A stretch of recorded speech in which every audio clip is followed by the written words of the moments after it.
Hello guys, welcome back to the channel. In this video we are going to learn how we can output the raw SQL query in our Laravel application.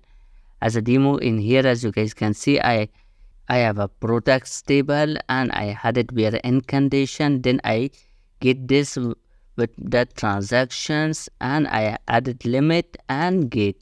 Now let's go and run this query in Postman. So let's click send.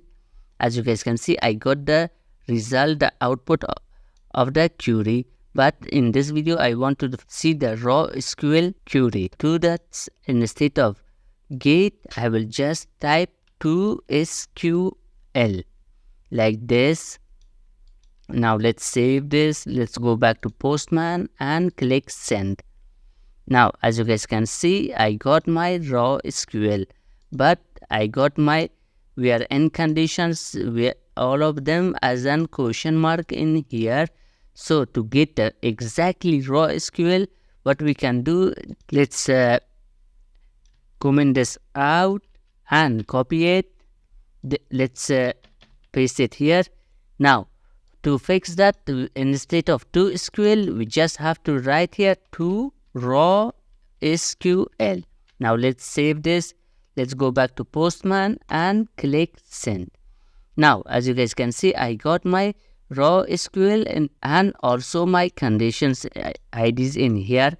But as you guys notice in here, I did get my products with the transactions. But in here, there is no query for my product transactions, which means it does not output the relationship. So let's output this one also. So let's comment this.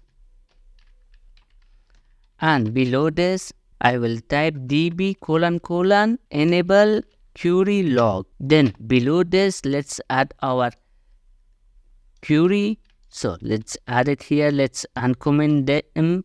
Let's uncomment this one also, and change to raw SQL to get. Then after our query, we will type db : get query log. So let's return this, save everything. Let's go back to Postman, click send. Now, as you guys can see, when we do a query with the relationship, we get two queries.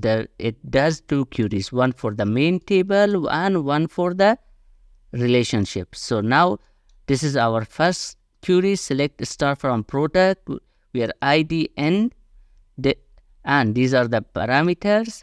Then for our product transactions, we did select star from product transactions where product transaction dot product ID end. And also another good thing about this, that we can also see the execution time. This one took 25 milliseconds and this one took only 4.01 milliseconds. So this is it for this video. Hope you guys enjoyed the video, and if you have any questions, write it down in the comment. And don't forget to press the subscribe and like button. See you guys in the next video.